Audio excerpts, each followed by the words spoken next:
Welcome to Good for Bitcoin, a weekly show recorded live every Friday, where we recap the top events of the week and talk about everything that is good for Bitcoin. If it's built on Bitcoin, then it's good for Bitcoin. Let's get started. Content shared on this podcast is for informational and entertainment purposes only. It does not constitute financial, investment, or legal advice. The views and opinions expressed are those of the host and guests and do not reflect the official policy or position of any other agency, organization, or company. We encourage you to conduct your own research and consult with a qualified professional before making any financial decisions.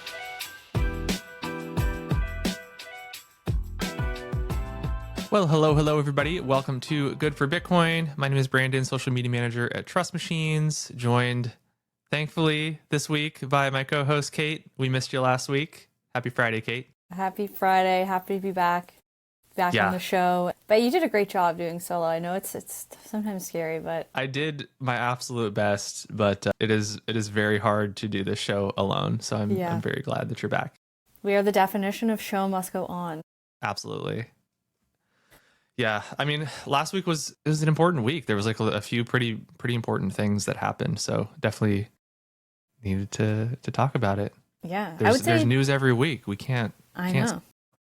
I would say overall Bitcoin ecosystem, there's a lot more news than just stacks, even though it feels like we had a lot of stacks news. But I think there was just some like monumental things that happened for Bitcoin that obviously we're going to get into and go over. But that's sort of the sentiment that I have for this week. Yeah, I think I definitely agree with that. And especially like with a lot of the news that came out this week, it just feels like Bitcoin is just further integrating itself into just the financial system at large. Like a lot of these stories that are coming out, like sort of tangentially touch Bitcoin, but they're not like directly like Bitcoin, stories, but they still benefit Bitcoin in some ways. So yeah, we're going to get into all that. We have some updates to talk about with Leather, though. I wanted to throw them over to you. I'll share my screen so we can see some of the cool visuals that the team produced. But awesome. Would love for you to talk a little bit about that. Yeah, I think these were some awesome updates the team shipped this week. So I think the most important one is the browser. If you've ever used Leather's browser on mobile, you will see a substantial improvement here. So you can go in and you can see all of the like apps that you can interact with to deploy your Bitcoin or your stacks and basically do DeFi on. And it's just laid out much more cleanly, and you can see which ones you've already connected to.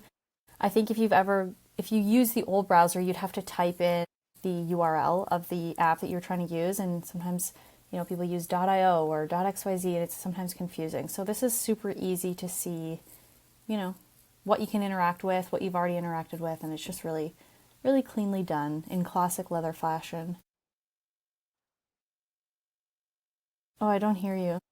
Yeah, so you open it up and it's like not just a blank page, it's like a Leather browser, and you can actually get access to a lot of things quickly. And I think it'll just be expanded over time as well to support even more apps as more apps launch on Stacks. So yeah, very cool stuff. And then I'll switch over to the other glow up as well, which is the navigation improvements. Yeah, this is mostly just our homepage and activity tabs.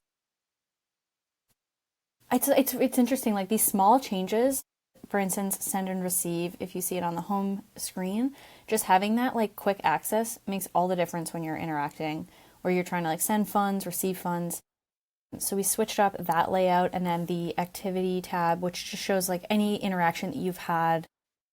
And then we tried to associate fiat values with it where you can, just to see, how much funds are moving. And yeah, just these like little UI improvements that make such a difference. And you don't really realize it until you're using it. And you're like, wow, I like this so much better. Yeah, it does make a huge difference. It just those couple of changes just makes the experience it just feels so much more like slick. It's like very smooth, like opening up the browser, browsing around things. It is a huge improvement, and more to come, I guess. More to come for sure. Yeah, that's one thing our design team talks about a lot, is just what is the most useful tool for someone who is engaging in DeFi on Bitcoin.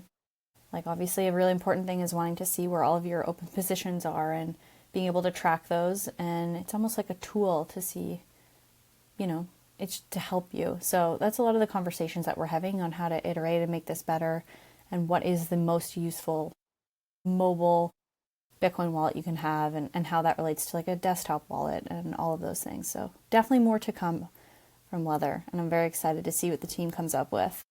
Totally. I'm switching over to Granite. We wanted to congratulate our creators.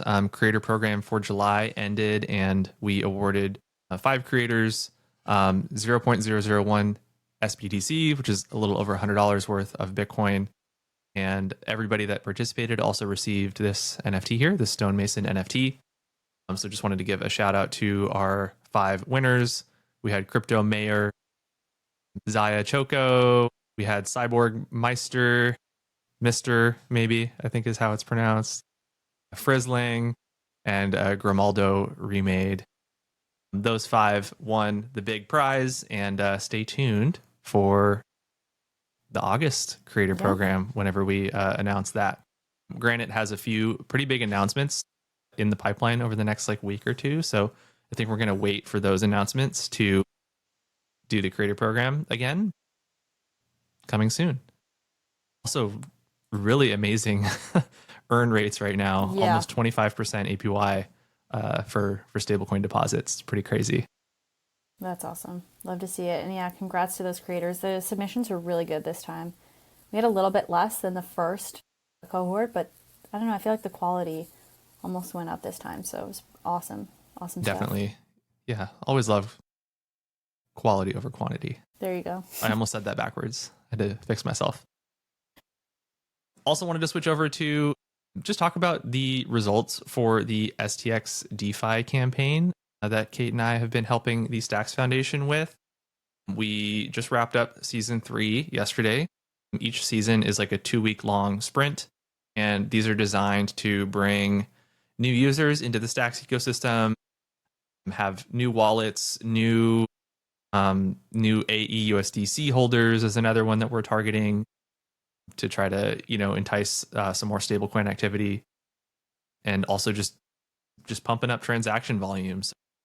You can see here there's 835 unique wallets that participated in season 3, which is up from previous seasons. We had also over 34,000 transactions. You can see the breakdown here of transactions by day. Also, just seeing the unique stablecoin holders, active AEUSDC and USDH holders up over time. Really cool stuff. Wanted to shout out Signal 21. Anybody can go on here and drill in and see the dashboards. We have dashboards for season 1, season 2, season 3. We'll have one for season 4, which begins on Monday. I'm very excited for that. We're still prepping for it, but it's going to be a big one. Yeah, every season 10,000 stacks is given away, so pretty amazing, and NFTs and stuff as well. So it's just been a really big, fun program to be part of, and looking forward to season 4. Ditto to that. I think those are all the things that I wanted to share my screen for. So I will stop sharing my screen. But let's get into some public company news. Kind of light this week. Oh, I was looking for maybe some like niche, very small buys, but I couldn't find. I mean, you listed like the main ones that I could find, but nonetheless, it's always good to see. So we can kick it off with MetaPlanet.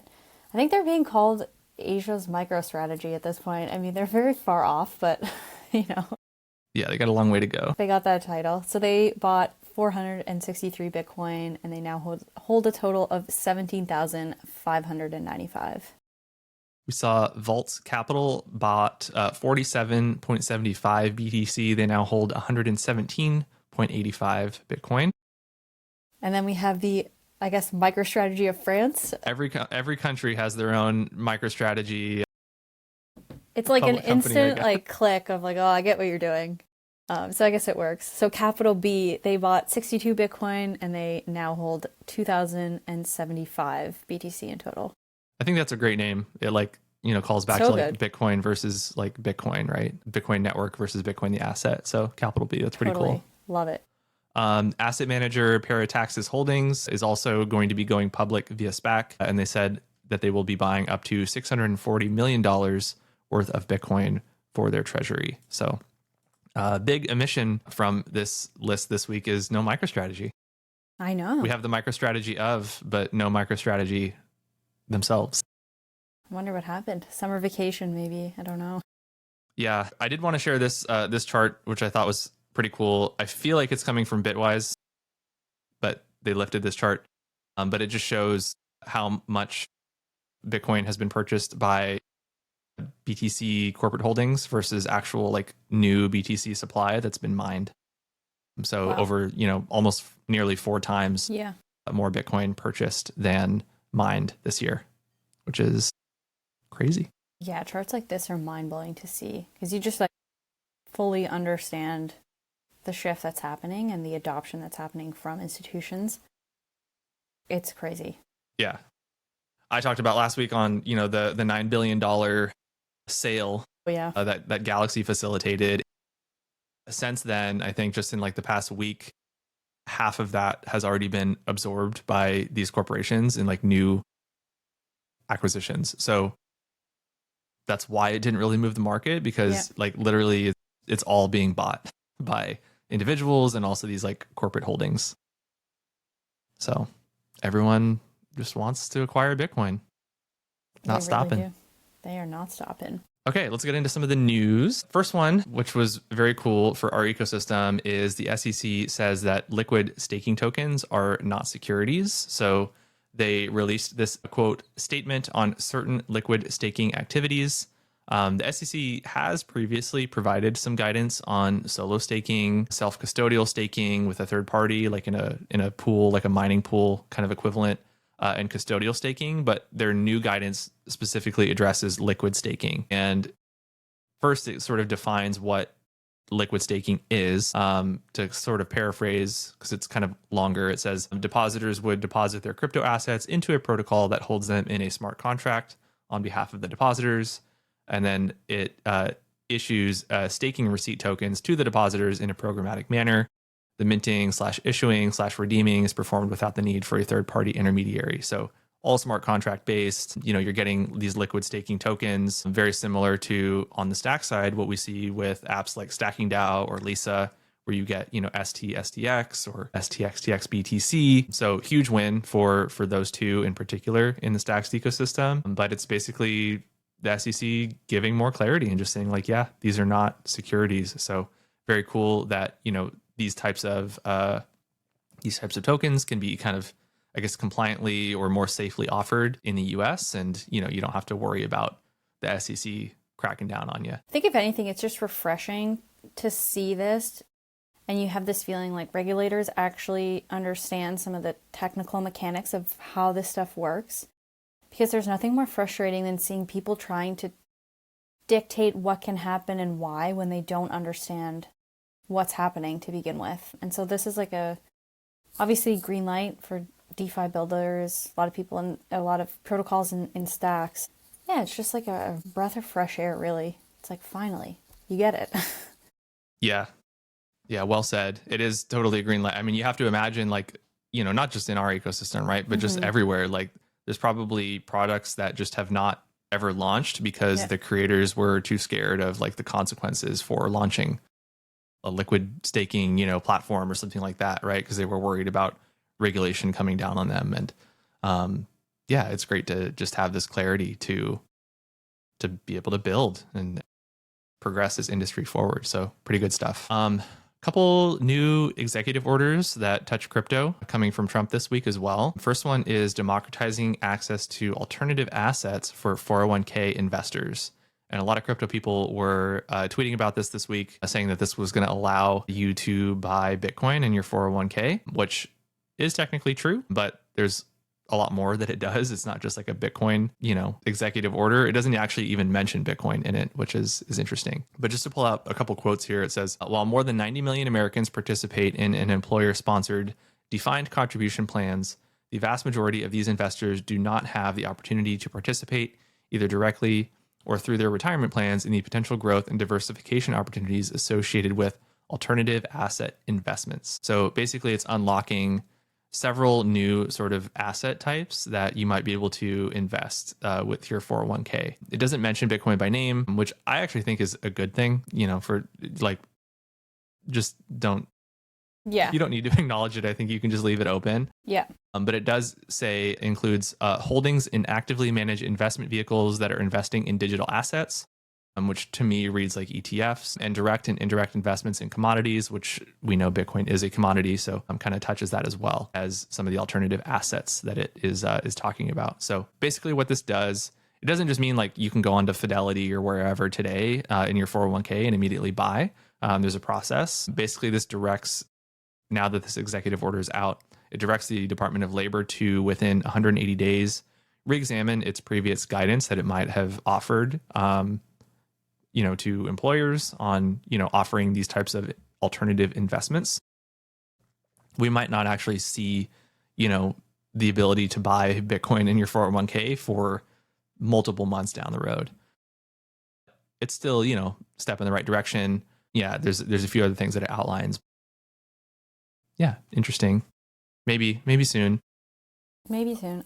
Also, another executive order doesn't directly touch, Bitcoin, but it certainly is something that the crypto industry itself has felt, which is titled Guaranteeing Fair Banking for All Americans. Basically, it puts several protections in place to remove reputational risk from banking decisions, which we've certainly already seen, a lot of this clarity come out from different regulators, but it sort of puts it into more executive order kind of stance. So it's a little bit more kind of top down for this guidance.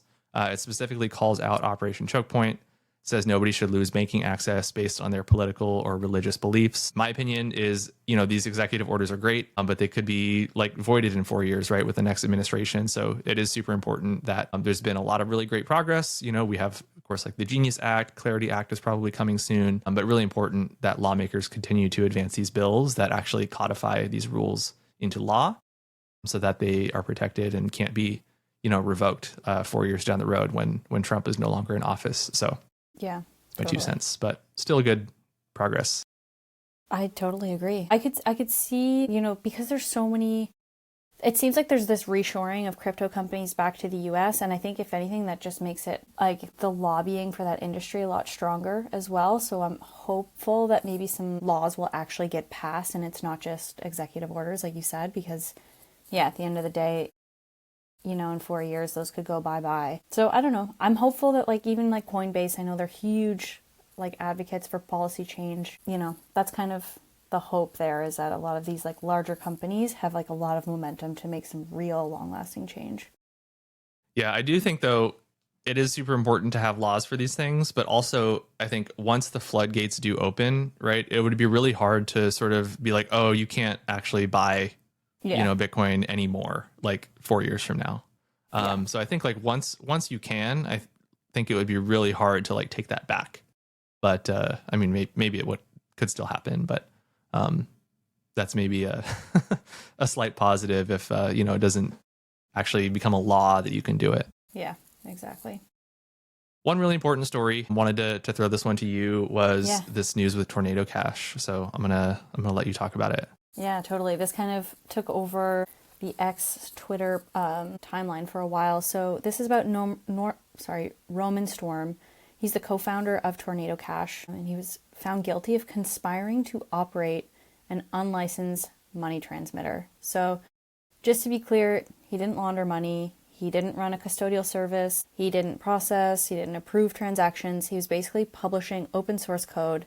And this ultimately turned into Tornado Cash, which is a decentralized protocol that was once deployed on Ethereum. And yeah, the US federal jury just convicted him as a felon because of the, I think it was on Tuesday, he was found guilty of conspiring to operate an unlicensed money transmitting business. And for this, he could face up to 5 years in prison.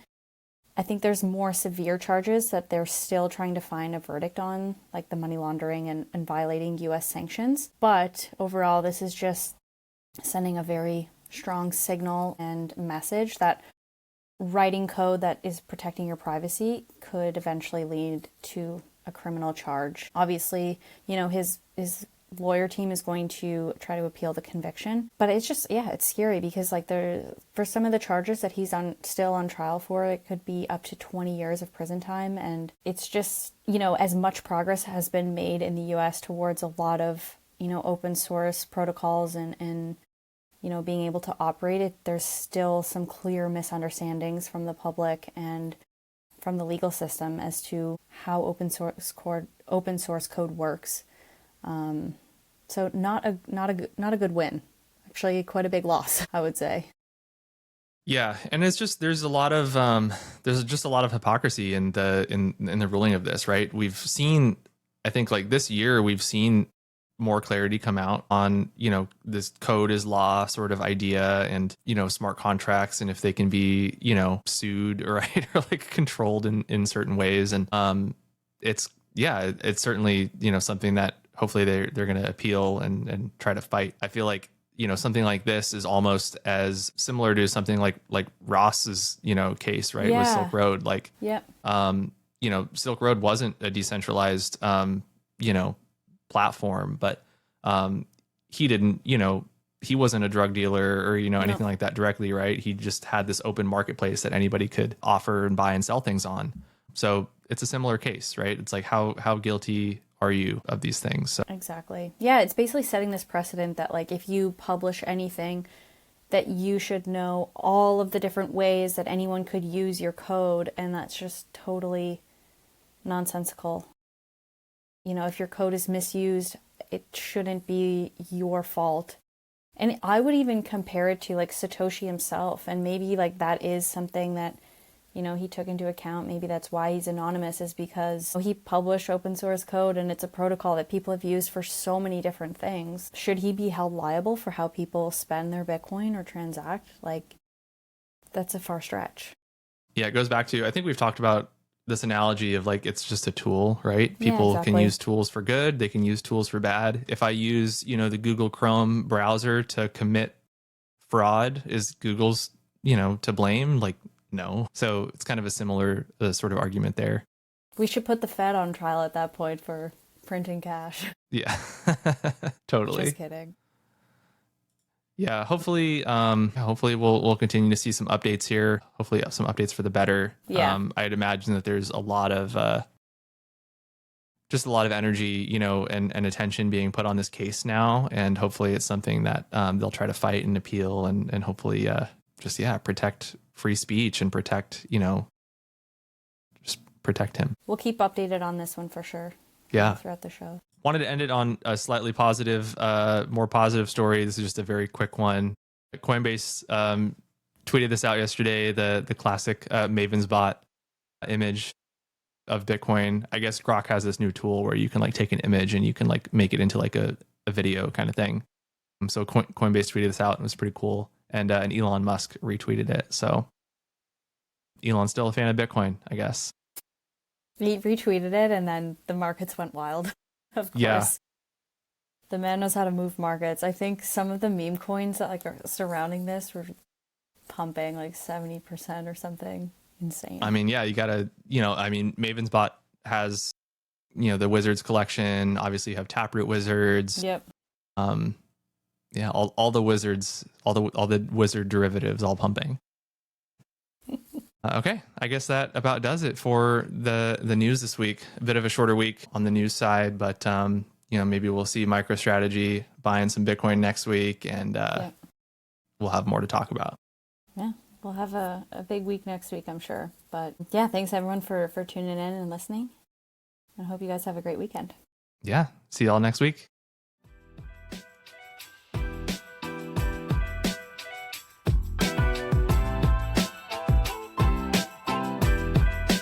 Thank you for listening.